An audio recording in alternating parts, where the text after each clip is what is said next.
पाकिस्तान की राजधानी इस्लामाबाद से एक दिल दहला देने वाली खबर सामने आई है, जहां बीते कल शुक्रवार की नमाज के दौरान एक इमामबाड़े में आत्मघाती बम धमाका हुआ, जिसमें अब तक 31 लोगों की मौत हो चुकी है और करीब 169 लोग घायल बताए जा रहे हैं। ये धमाका इस्लामाबाद के तलाई इलाके में स्थित इमामबाड़ा खादिजा तुल कुबरा में हुआ। पाकिस्तान में शिया मुसलमानों के ऊपर आए दिन हमला होता रहता है। ऐसे में शिया मुसलमानों के इमामबाड़े पर यह एक और आत्मघाती हमला हुआ, जहां शिया मुसलमानों को निशाना बनाया जाता है। पाकिस्तानी मीडिया रिपोर्ट्स के अनुसार पाक सरकार ने कथित तौर पर इस हमले के पीछे भारत और तालिबान की दोस्ती का हाथ बताया है।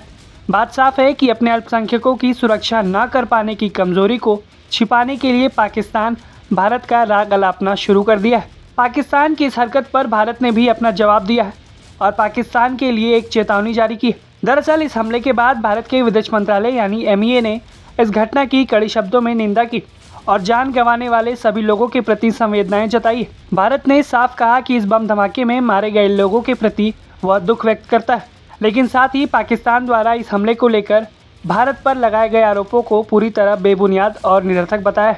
विदेश मंत्रालय ने अपने बयान में कहा कि यह दुर्भाग्यपूर्ण है कि पाकिस्तान अपनी ही सामाजिक और आंतरिक समस्याओं से निपटने के बजाय हर बार दूसरों पर दोष मढ़ने की कोशिश करता है।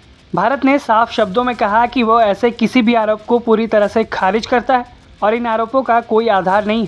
वहीं पाकिस्तानी मीडिया रिपोर्ट्स के मुताबिक जांच में ये बात सामने आई है कि आत्मघाती हमलावर अफगानिस्तान का नागरिक नहीं था, हालांकि वो कई बार अफगानिस्तान की यात्रा कर चुका था। इन्हीं रिपोर्ट्स में ये भी दावा किया गया कि पाकिस्तान के गृह मंत्रालय के एक वरिष्ठ अधिकारी ने बताया कि फॉरेंसिक जांच के जरिए हमलावर की गतिविधियों की जानकारी जुटाई जा रही है, लेकिन इसे लेकर पूरी स्थिति अभी साफ नहीं हुई है। वहीं कुछ मीडिया रिपोर्ट्स में दावा किया गया कि इस्लामिक स्टेट यानी ISIS ने सिया इमामबाड़े पर हमले की जिम्मेदारी ली है। पाकिस्तान के अंदर सुरक्षा के हालात अब बद से बदतर हो चुके हैं, जहां कुछ दिनों पहले ही बलोच लिबरेशन आर्मी यानी BLA ने ऑपरेशन हेरॉफ 2 चलाया था। पाकिस्तान की सेना को इस ऑपरेशन में उन्होंने घुटनों पर ला दिया, जहां एक साथ 12 शहरों पर हमला किया गया, जिसके बाद पाक सेना के जवान अपनी चौकियां छोड़ भागते दिखे। BLA के अनुसार इस ऑपरेशन में पाकिस्तान की सेना और सुरक्षा बल को भारी नुकसान पहुंचाया गया है। BLA ने बताया कि इस ऑपरेशन के दौरान उनके 93 लड़ाके मारे गए, जिनमें अलग अलग यूनिट्स के फिदाइन और स्पेशल दस्ते शामिल थे। वहीं BLA का दावा है कि उन्होंने पाकिस्तानी सेना, फ्रंटियर कॉर्प्स, पुलिस और सरकार समर्थित सशस्त्र समूह के कुल 362 से ज़्यादा लोगों को मार गिराया।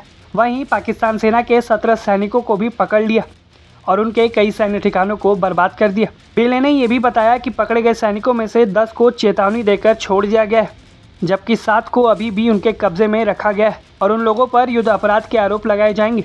BLA का दावा है कि उन्होंने इस ऑपरेशन के जरिए पाकिस्तान की सैन्य ताकत को बड़ा झटका दिया है और अपने सभी रणनीतिक लक्ष्य को हासिल कर लिया।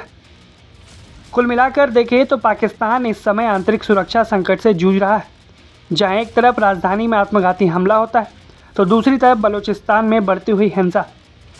ये दोनों घटनाएं पाकिस्तान की आंतरिक अस्थिरता को साफ तौर पर दिखाती है और साथ ही में पाकिस्तान के सुरक्षा बलों की नाकामी को भी उजागर करती है। और इसी नाकामी को छुपाने के लिए पाकिस्तान भारत का नाम अलापना शुरू कर देता है। लेकिन अब भारत ने भी एक बार फिर से पाकिस्तान को चेतावनी दे दी है कि वो अपने घरेलू समस्याओं के लिए दूसरों पर दोष ना दे, बल्कि खुद को सुधारने का काम करे। आप इस पूरे घटनाक्रम को कैसे देखते हैं, हमें अपनी राय कमेंट बॉक्स में ज़रूर बताएं। ब्यूरो रिपोर्ट, भारत तक।